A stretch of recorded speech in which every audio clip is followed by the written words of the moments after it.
Getting ready to buy or sell a home? Do you want to help support pro-life organizations? Then you need Real Estate for Life. Get a top-notch real estate agent and support pro-life causes. Go to realestateforlife.org to learn more. To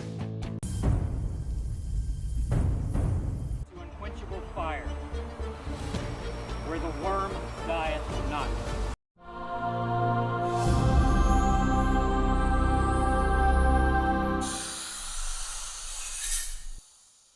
Glory to Jesus Christ.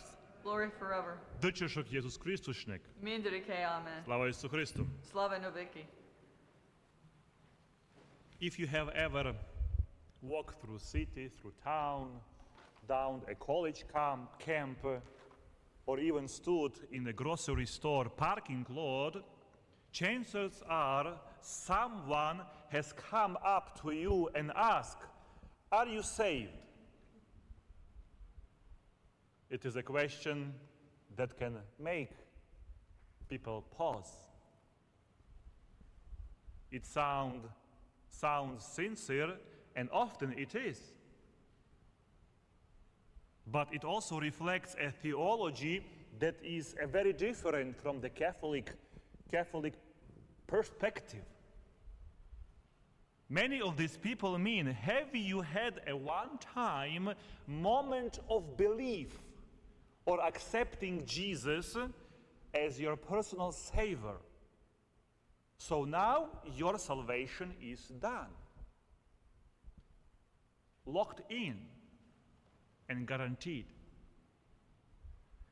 But the problem is, salvation is not something that happens in a single moment and ends there. It is not like, okay, here is your spiritual certificate, you get it, keep it in your pocket, and you are saved. It's not. Salvation is a lifelong journey. It is a deep relationship with Jesus Christ, our God. It is not just, are you saved? It is also, are you being healed? Are you being changed? Are you being transformed? Are you following Jesus Christ daily, not just once, but again and again? Today's gospel message gives us a beautiful and powerful image of salvation. Christ meets two completely out of their mind people, rejected by the city, living in the tombs. And what does he do? He restores them. He casts out the demons. He brings them back to wholeness. This is salvation. Not just escaping hell, but being made whole, made new, made alive in God again. And that's not a one-time event. It is a work of a lifetime. That's exactly what the fathers of the Six Ecumenical Council defended, which we commemorate today on this Sunday. In a time when false teachers were destroying the image of Jesus Christ, who Jesus Christ is, and what salvation means, the fathers stood firm and said, if you get Jesus Christ wrong, you get salvation wrong. Because some people claim Jesus wasn't real God, just a holy man. Others said he wasn't really human, he appeared to be. But the fathers, guided by the Holy Spirit, said, Jesus Christ is fully God and fully man. Because only God can save. And only by becoming fully human as you and me could he enter our suffering and raise us up. This isn't philosophy. It's about how you and I are saved. And that salvation isn't just believing something once.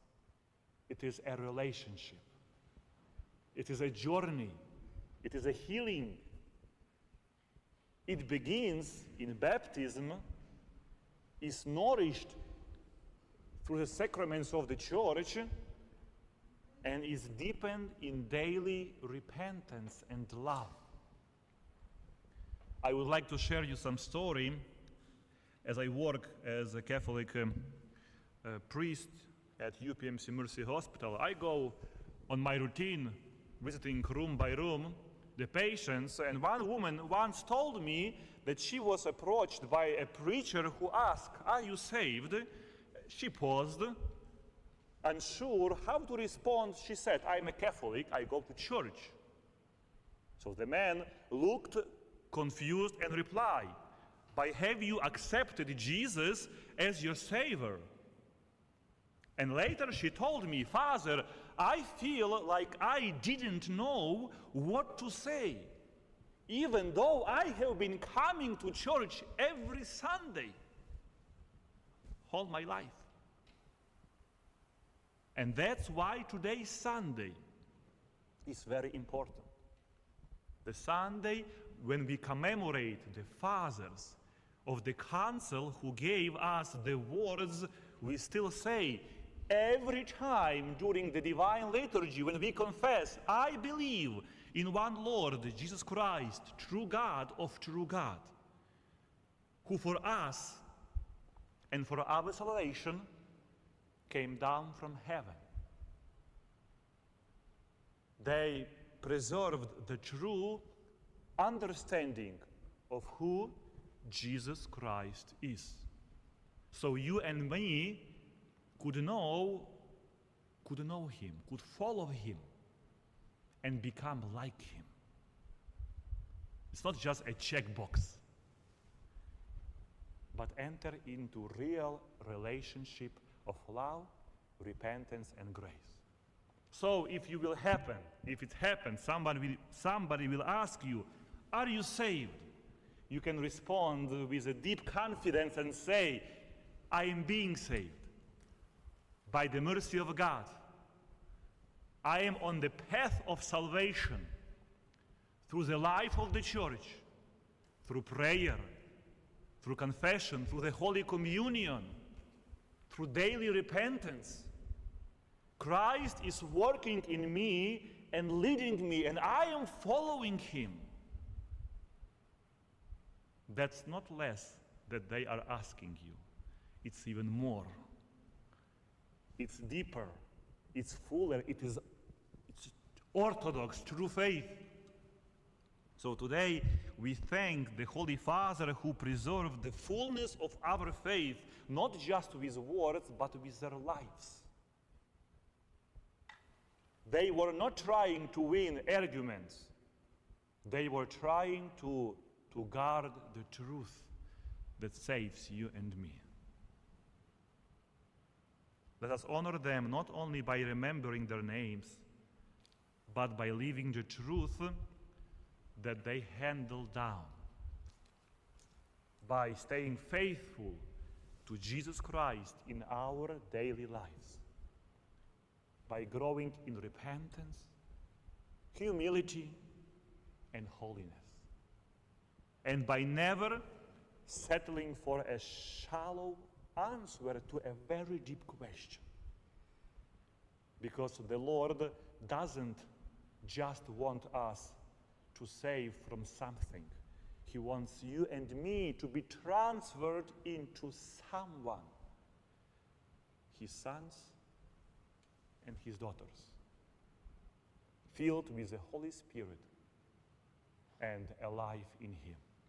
Today I invite everyone to pray, may we always walk the road of salvation with gratitude, with clarity and love, confessing the true faith, and letting Jesus Christ reshape us, heal us, and bring us home.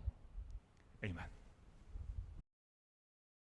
Ave Maria, Stella